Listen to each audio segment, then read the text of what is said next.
आदरणीय प्रधानमंत्री जी, आपसे अनुरोध है कि अपने बहुमूल्य शब्दों से हमें आशीर्वाद दें।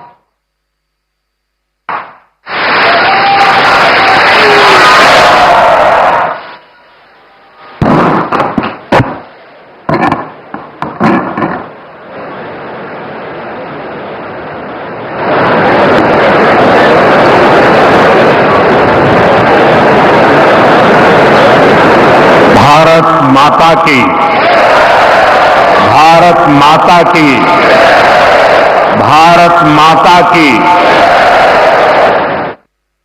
गुढीपाडव्याच्या आणि नवीन वर्षाच्या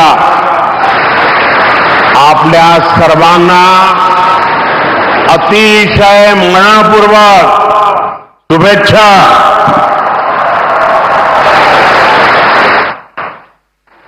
कार्यक्रम में उपस्थित परम पूजनीय सरसंघचालक जी डॉक्टर मोहन भागवत जी, स्वामी गोविंद गिरी जी महाराज, स्वामी अवधेशानंद गिरी जी महाराज, महाराष्ट्र के लोकप्रिय मुख्यमंत्री देवेंद्र फडणवीस जी, केंद्रीय मंत्रिमंडल में मेरे साथी नितिन गडकरी जी, डॉक्टर अविनाश चंद्र अग्निहोत्री जी, अन्य महानुभाव और उपस्थित सभी वरिष्ठ साथी, राष्ट्र यज्ञ के इस पावन अनुष्ठान में आज मुझे यहां आने का सौभाग्य मिला है। आज चैत्र शुक्ल प्रतिपदा का ये दिन बहुत विशेष है। आज से नवरात्रि का पवित्र पर्व शुरू हो रहा है। देश के अलग अलग कोनों में आज गुड़ी पड़वा, उगादी और नवरेह का त्योहार भी मनाया जा रहा है। आज भगवान झूलेलाल जी और गुरु अंगद देव जी का अवतरण दिवस भी है। हमारे प्रेरणा पुंज परम पूजनीय डॉक्टर साहब की जयंती का भी अवसर है और इसी साल राष्ट्रीय स्वयंसेवक संघ की गौरवशाली यात्रा का 100 वर्ष भी पूरे हो रहे हैं।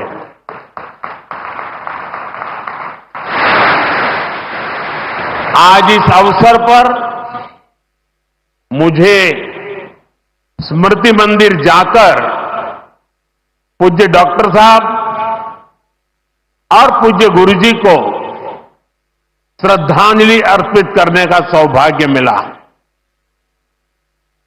साथियों, इसी कालखंड में हमने हमारे संविधान के 75 वर्ष का उत्सव भी मनाया है।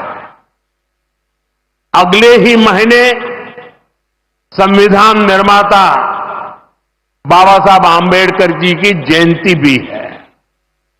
आज मैंने दीक्षा भूमि पर बाबा साहब को नमन किया है, उनका आशीर्वाद लिया है।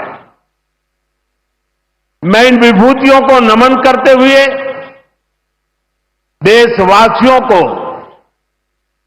नवरात्रि और सभी पर्वों की बहुत बहुत बधाई देता हूं। साथियों,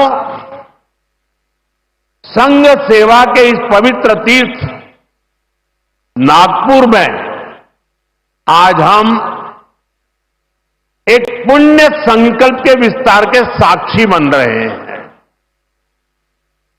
अभी हमने माधव नेत्रालय के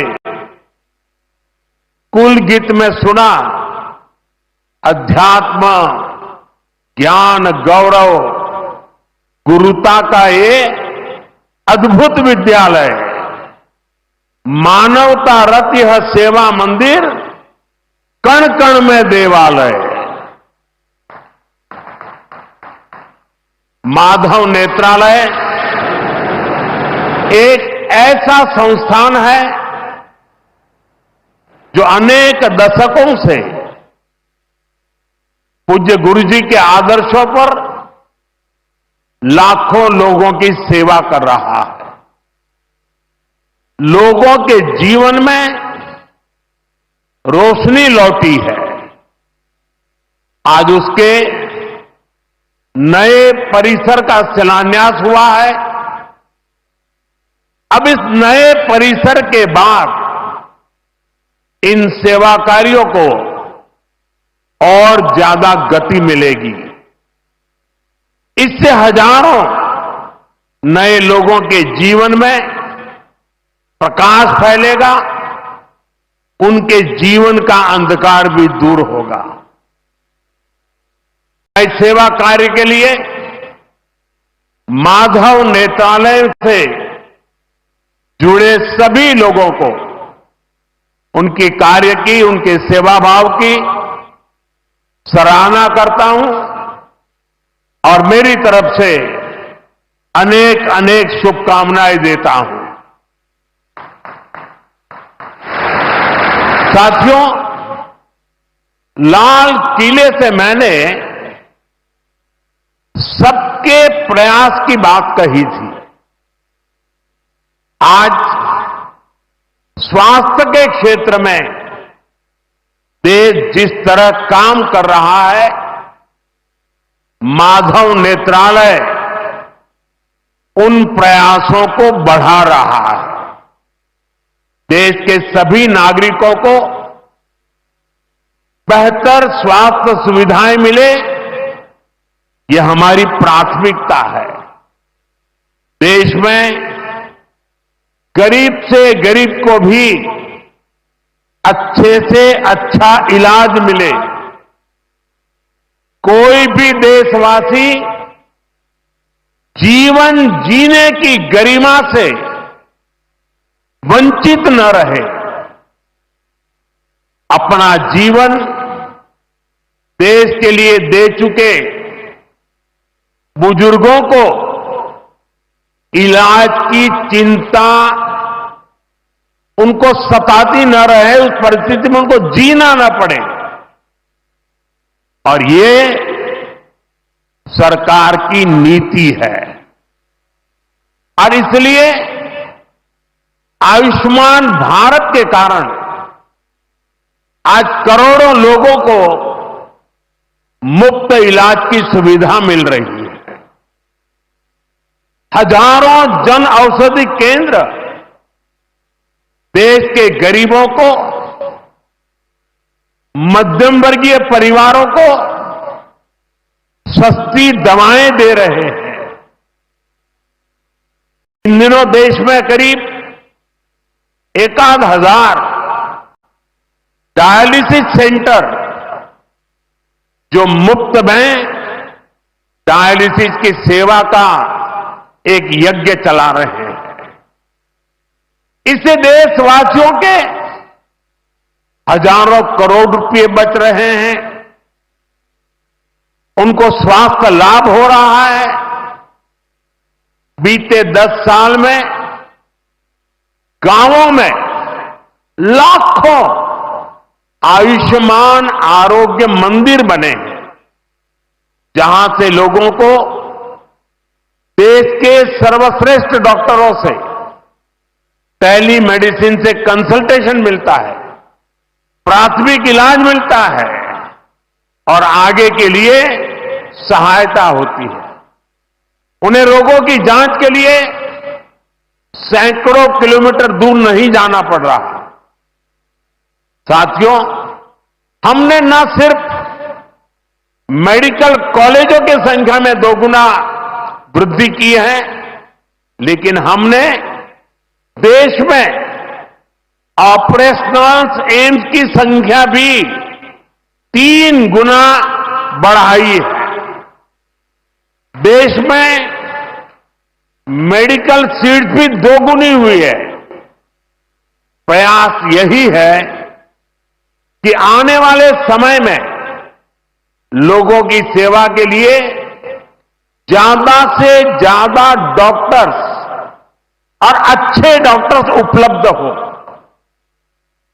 एक बहुत बड़ा साहसिक निर्णय हमने किया, आजादी के बाद पहली बार हुआ, उसके सपने पूरे हो सके इसलिए विद्यार्थियों को अपनी मातृभाषा में डॉक्टर बनने की सुविधा हमने उपलब्ध कराई। आधुनिक चिकित्सा विज्ञान से जुड़े इन प्रयासों के साथ ही देश अपने पारंपरिक ज्ञान को भी आगे बढ़ा रहा है।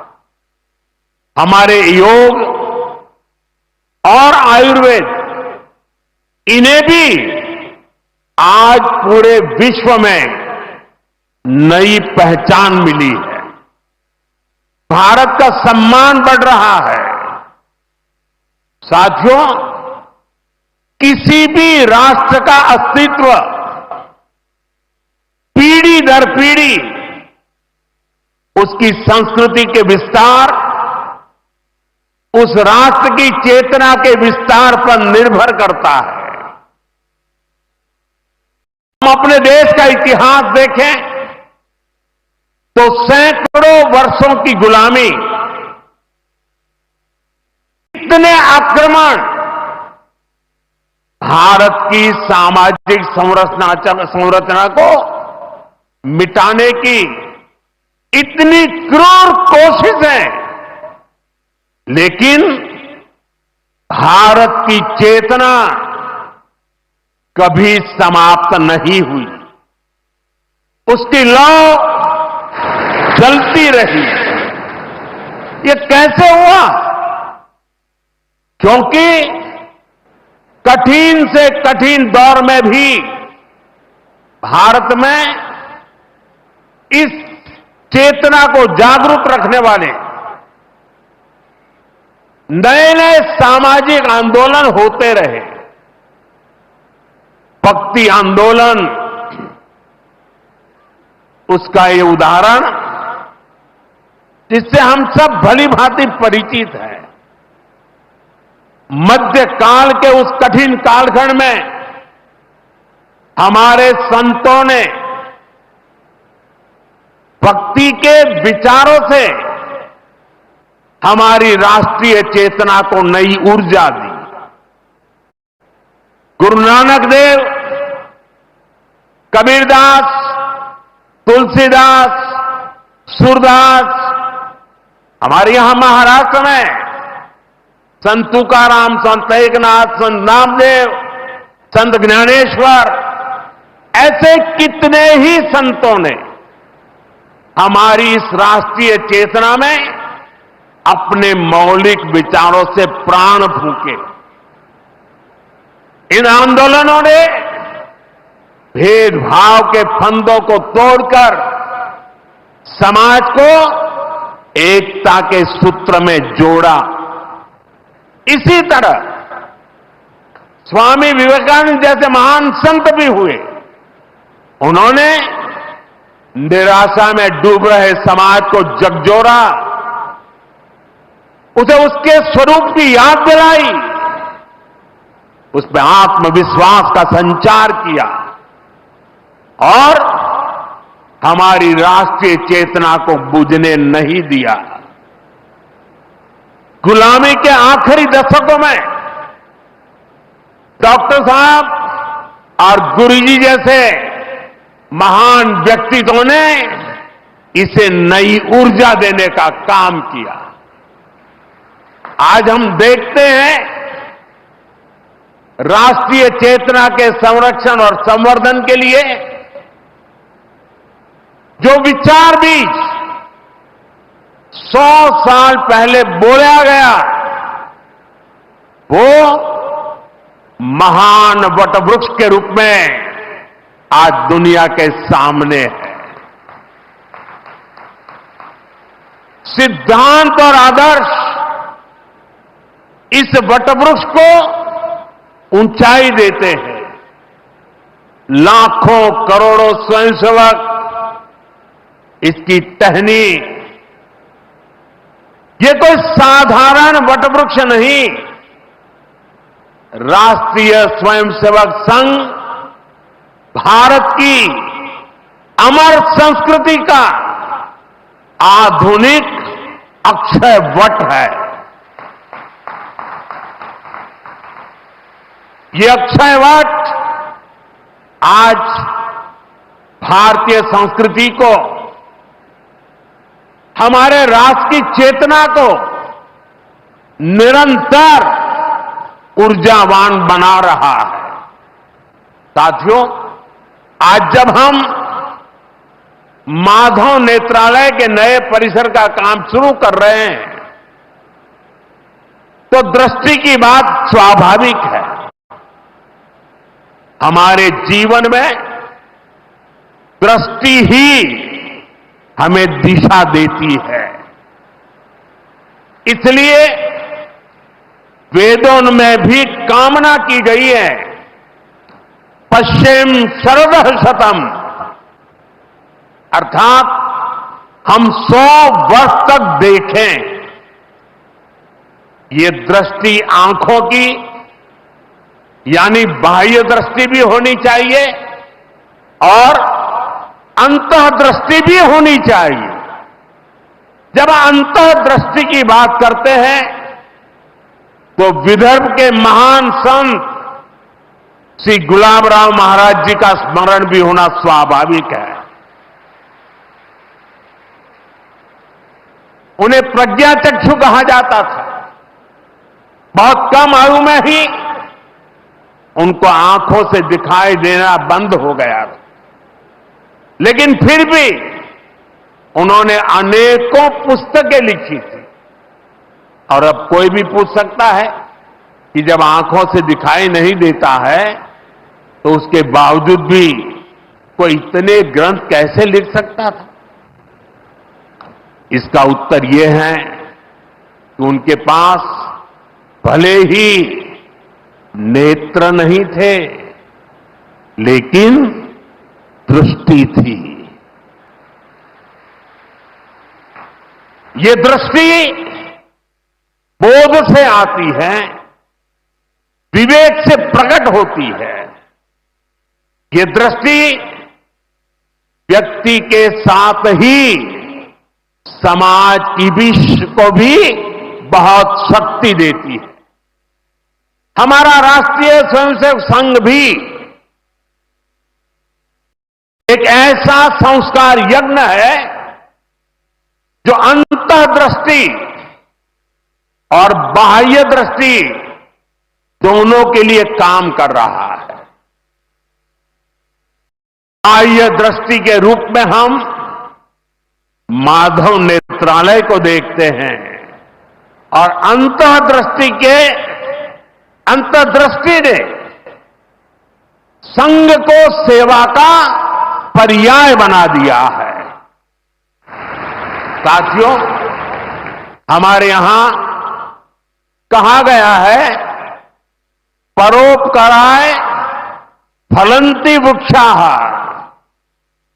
परोपकाराय वहन्ति नद्यः, परोपकाराय दुहन्ति गावः, परोपकारार्थमिदं शरीरम।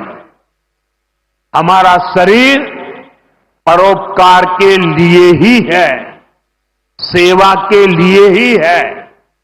और जब ये सेवा संस्कारों में आ जाती है तो सेवा ही साधना बन जाती है।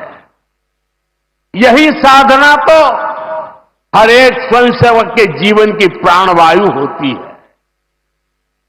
ये सेवा संस्कार, ये साधना, ये प्राणवायु पीढ़ी दर पीढ़ी हर स्वयंसेवक को तप तपस्या के लिए प्रेरित कर रही है।